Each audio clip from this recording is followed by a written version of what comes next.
Here's a pair of the Bose Ultra Open Earbuds. I'm going to show you how to pair and connect these directly to an Apple computer, a MacBook or iMac via Bluetooth.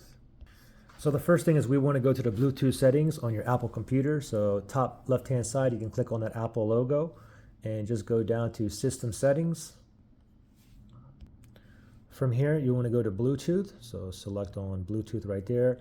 Make sure Bluetooth is turned on right there, and that little spinny thing right there is searching for devices that's in pairing mode near me, and these should show up once we put this in a pairing mode here. Okay, so the buds are in the case. Let's open these up. Now we'll know that these are in pairing mode if I get both lights here blinking blue, blue, blue very slowly. Okay, I get two solid white lights here, so let me just manually put these in pairing mode for myself. There's a button here on the back.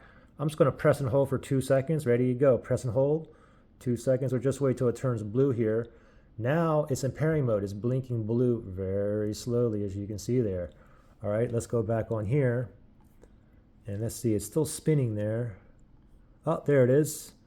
Open Buzz Earbuds right there. Let's go down here. And we can just go to Connect. And then under my devices, you can see that we're connected and I have 100% battery juice on here. Pretty simple. Now, if you had issues where you couldn't get into pairing mode or you have problems connecting, you can always factory reset these. If you need to do that, look below in the description area for that link.